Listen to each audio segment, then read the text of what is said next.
Hello and welcome to an update of the blue worms, the red wigglers, and the European Nightcrawlers.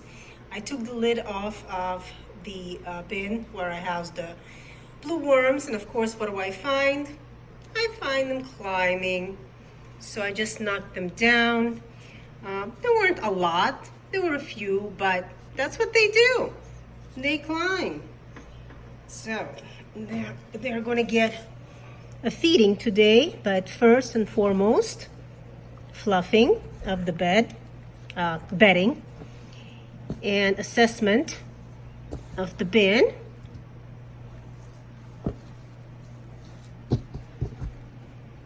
So the material feels good, feels kind of nice and cool to the touch, no heat here, and no standing liquid.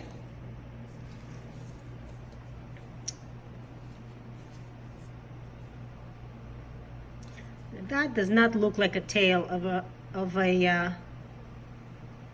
blue worm, but oh well, it went completely inside the cob, so no way for me to see. That's okay. So these guys are working the material over so quickly. I mean, it seems like we just harvested a few weeks ago, and now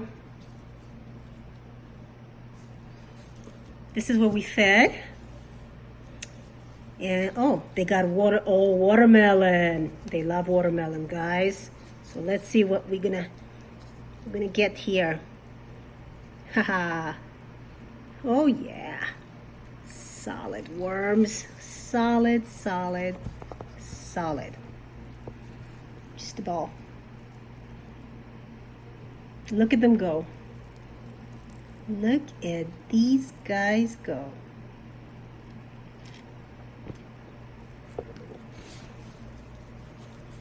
Okie dokie. Lots of babies.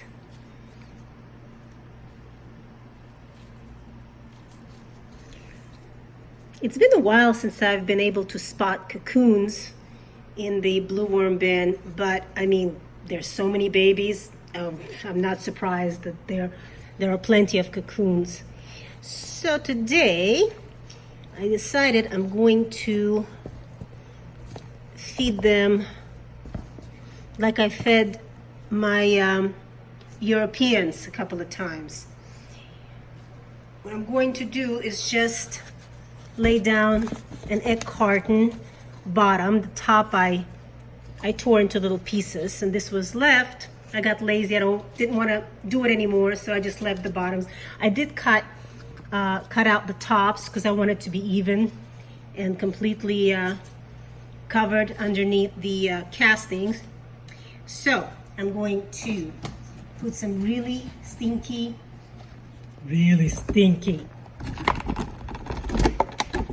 and wet basil leaves in here, and a banana.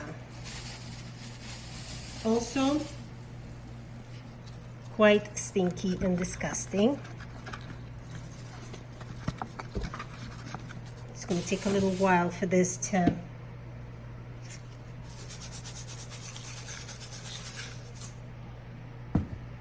decompose for them, although it's pretty nasty. But and this is the carbon. So we've got the kitchen waste, which is the nitrogen. We've got the stinks, and we've got the carton, which is the carbon, and we're just going to cover that up, keep it moist. And the egg carton will also break down as it gets nice and wet, and they can go at it. But these guys are doing great, and we probably won't feed again. Here's some more. This was, well, of course, that's where they are, where the watermelon is.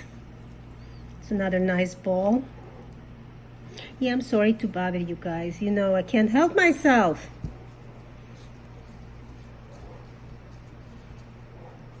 Okay, I'm going to check my gloves and then we'll go over to our red wiggler bin. So here is the red wiggler bin, same 10-gallon. And this is where we fed last week. Let's see how these guys are doing.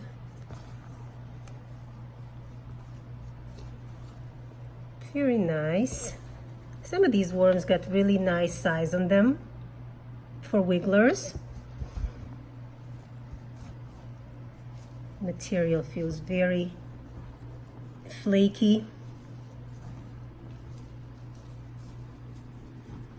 Really happy with the consistency. And the guys look active and happy, so they're getting what they need. And since they're making tons and tons of babies for me, I know that the conditions are right in here for them to multiply. So let's see what they did with the watermelon, because they got the watermelon too.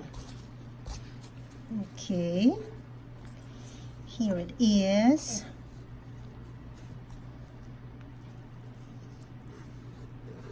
Nice. Yes. And look at all these babies. Wow. Tons of babies. So these guys are still working on it, of course, just as expected. But by next week, they should be done. So they're going to get the same feeding, except in this area right here. Gonna make space. Gotta watch out for these little hitchhikers. And we're going to put down our egg carton.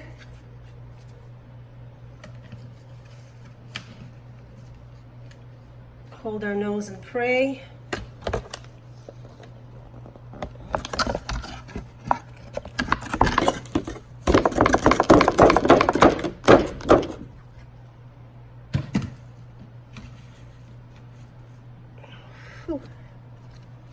Jeez Louise.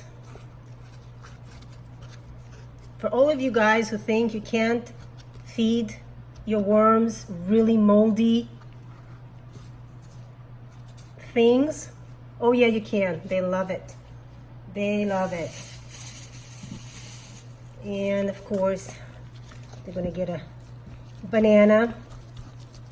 Why not? Ooh.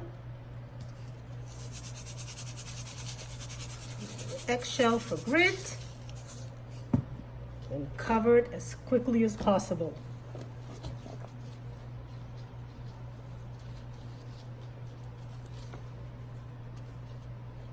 You know, when I started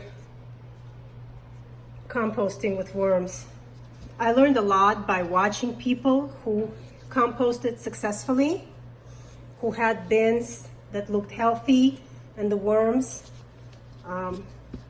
did well in them. And I'm a visual person, so I can read a lot, but that's not going to help me as much as actually watching somebody do it from week to week. So I'm truly hoping that what I'm doing is helping some of you guys recognize what a healthy bin looks like and what healthy worms look like, and what looks like, you know, a normal amount of food as opposed to too much food, and bedding, and so on and so forth. So now let's go over to our final bin, the Euros. And here is the European Nightcrawler bin. So we harvested this bin not too long ago, so you can see how much bedding we have here, which is fine. It's in good condition, it's moist. And we see babies. Tons of babies. And of course, we see some adult ones.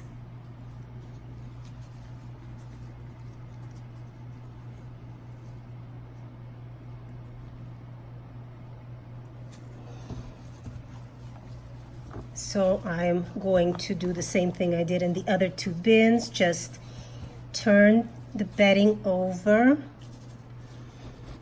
bringing air to the bottom and assessing the conditions in the bin.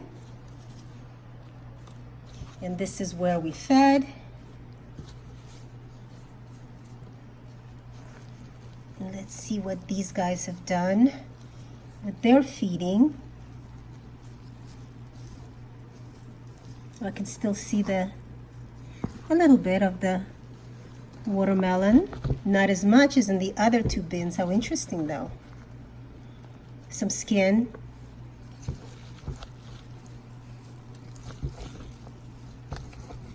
Oh, interesting. I typically don't find a European nightcrawler cocoon. It's nice to see, cocoon, sorry, a ball. But here they are, finishing off the last of the watermelon. So they're definitely going to enjoy. Yeah, look at all of them here. Very nice population of them. Okay, guys. Yeah, oh gosh. I forgot who I'm dealing with. They're gonna get all mad at me now. Start crawling. So let's make room for them here. And we're going to lay down our egg carton. You can wet the egg carton. That's absolutely fine. It's not going to create a problem.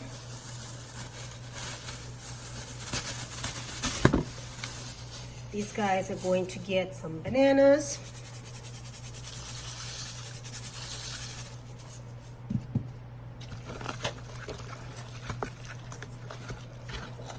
Just going to open this up, break it open for them, smush it in there. Yum, yum. Right, guys? Probably going to get some really nice worm balls inside there. Looking forward to that. And then just cover it all up. Because the bedding is so moist, it's going to get the egg carton moist as well. It's going to start breaking down. So you want to make sure to cover everything up really well. That's not to attract any fruit flies or anything that you don't want in the bin. Okay, so we are done. These guys look awesome. And they're fed, and we'll check on them next week. So I hope you enjoyed it, and thanks for joining me.